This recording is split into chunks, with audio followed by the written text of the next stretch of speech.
State Public Health Veterinarian, New Mexico Department of Health, and also Chief Brian Moya, Santa Fe City Fire Department. This investigation started on February 26th with the discovery of Mr. Hackman and Ms. Arakawa and their dog at their residence. I just want to do a short recap and then touch on some new information. As we know, both individuals tested negative for carbon monoxide. City Fire conducted tests and deemed scene safe for deputies to conduct their investigation. The preliminary pacemaker interrogation results were released last week, and I'll let Dr. Gerald touch more specifically on those results. The gas company New Mexico, they also did an analysis of the residence, and they found one minor leak in a single burner on the kitchen stove, which was 0.33% of room air, which was pretty minute and insignificant. Since that time, Xena, the deceased dog, has been taken for necropsy at the Veterinary Diagnostic Services, and we'll be awaiting those results. Let's speak a little bit in reference to the timeline for Betsy Arakawa. We know from our investigation that on February 9th, 2025, she picked up Xena from Gruta Veterinary Hospital. There was a procedure that was done with the dog, which may explain why the dog was in a crate at the residence. Let's move on to February 11th, 2025. Mrs. Arakawa had an email conversation with her massage therapist at about 11:21 a.m. Moving on into the afternoon, Ms. Arakawa was at the Sprouts Farmers Market between 3:30 and 4:15 p.m. Ms. Arakawa was seen on surveillance video at the CVS Pharmacy in Santa Fe from 4:12 to 4:20 p.m. She then stopped at a local pet food store at about 4:54 p.m. Her car was seen on surveillance, and the remote control clicker that is assigned to her and her vehicle was used to enter the subdivision to gain access to the gated community at 5:15 p.m. Numerous emails were unopened on her computer on February 11th. There was no additional outgoing communication from her or known activity after February 11th, 2025. The cell phone information and the cell phone data is pending.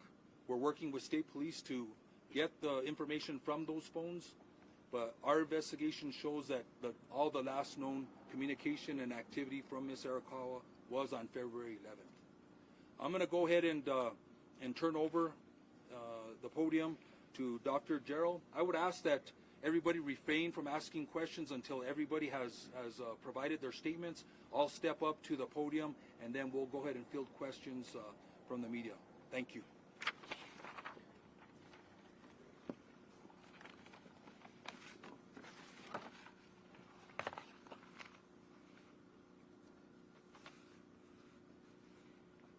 Good afternoon, and thank you for being here. I'm Dr. Heather Gerald, the Chief Medical Examiner for New Mexico at the Office of the Medical Investigator. I'd like to begin by stating that it is unprecedented for the Office of the Medical Investigator to make public statements about death investigations. However, the circumstances surrounding these two deaths require accurate dissemination of important information. I've also spoken with the Hackman family prior to this conference, who are aware of the autopsy findings and conclusions and are aware of this conference. On Thursday, February 27th, I performed an autopsy on Mr. Gene Hackman. Medical examiner Dr. Daniel Gallego at the Office of the Medical Investigator performed a full autopsy on Miss Betsy Arakawa Hackman, also on Thursday, February 27th. By report, Miss Arakawa Hackman's legal name is Betsy Hackman, which is how she will be referred to hereafter. The cause of death for Miss Betsy Hackman, aged 65 years, is hantavirus pulmonary syndrome. The manner of death is natural. Autopsy examination and full-body postmortem CT demonstrated no findings of trauma internally or externally, with microscopic findings consistent with hantavirus pulmonary syndrome. Laboratory testing was positive for hantavirus at a clinical lab, with required confirmation testing positive at Scientific Laboratories Division. Testing for COVID-19, influenza, and other common respiratory viruses was negative. Testing for carbon monoxide was negative. There were no other significant natural disease findings. Pills present on scene were thyroid medication, which were being taken as prescribed and is not currently a concern for a contributory cause of death. The cause of death for Mr. Gene Hackman, aged 95 years, is hypertensive and atherosclerotic cardiovascular disease, with Alzheimer's disease as a significant contributory factor. Autopsy examination and a full-body postmortem CT examination demonstrated no acute findings of internal or external trauma and showed severe heart disease, including multiple surgical procedures involving the heart, evidence of prior heart attacks, and severe changes of the kidneys due to chronic high blood pressure.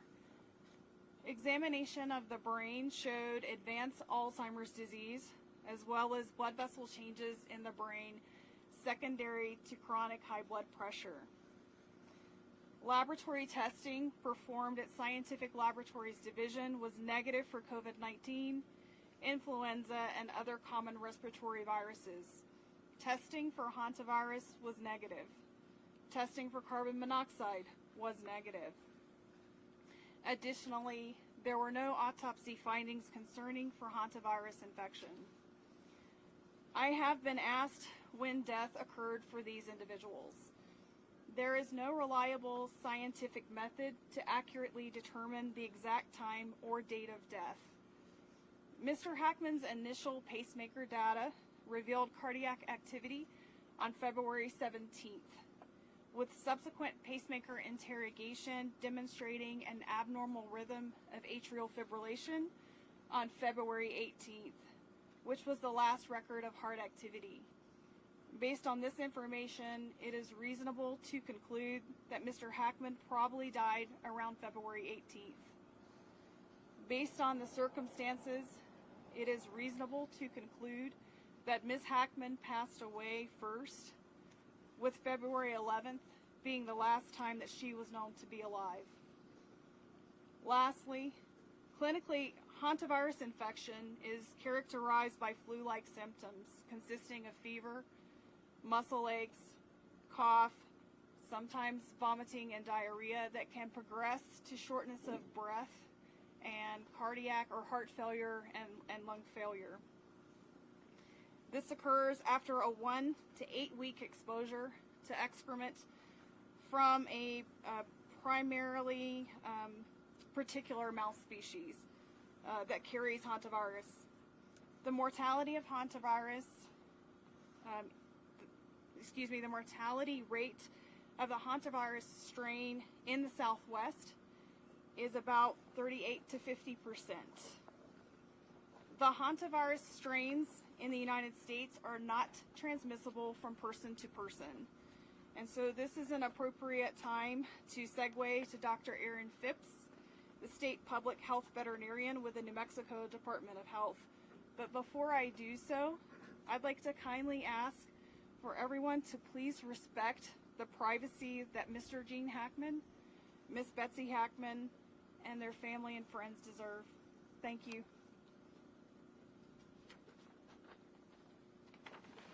Thank you, Dr. Jarrell. I will now provide additional information about hantaviruses in New Mexico.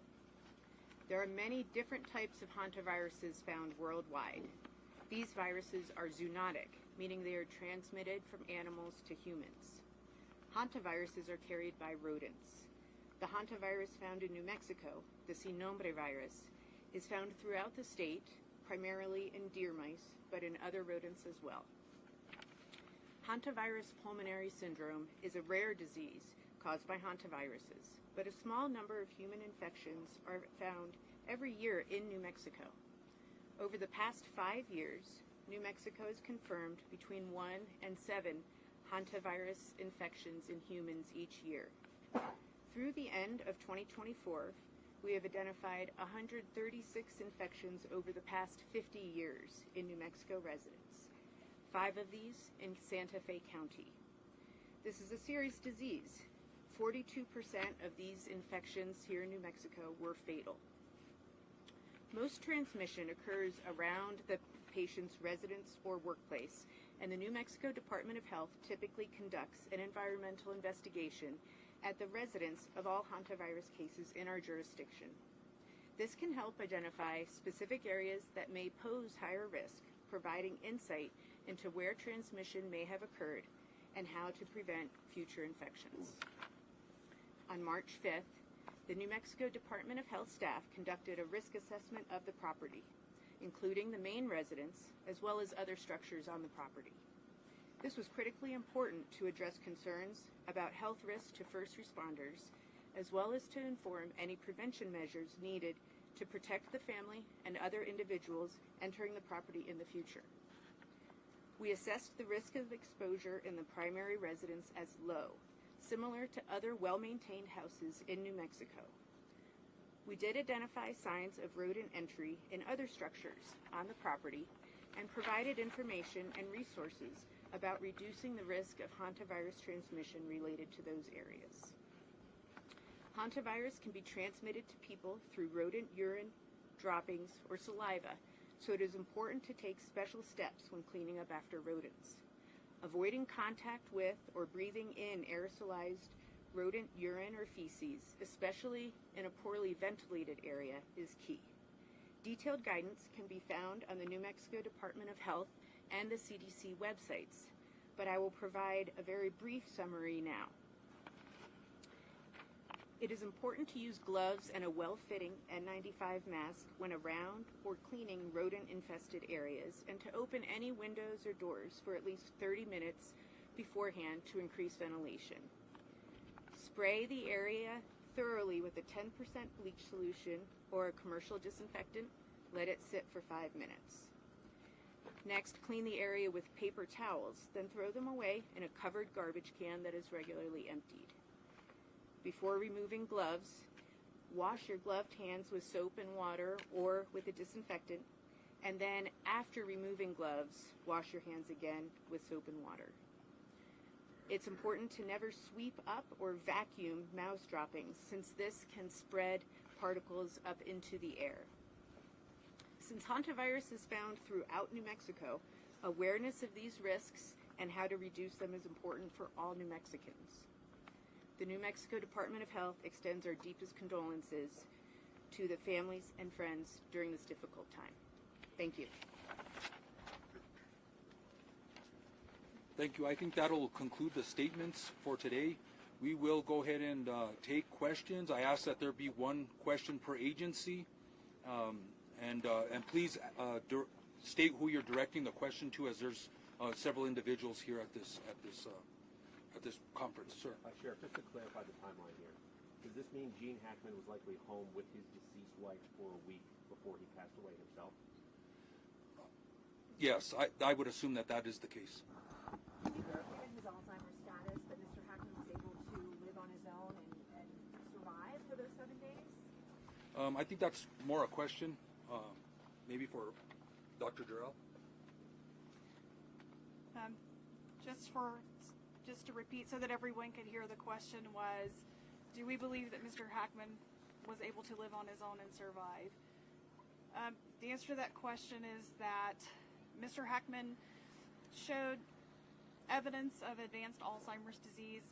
I'm not aware of what his normal daily functioning capability was he was in a very poor state of health. He had significant heart disease, and I think ultimately that is what resulted in his death.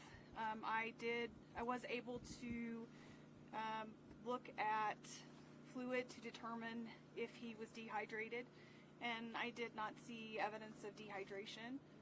I did see evidence of very poor kidney function, and I think he died as a result of his heart disease and with Alzheimer's being that contributing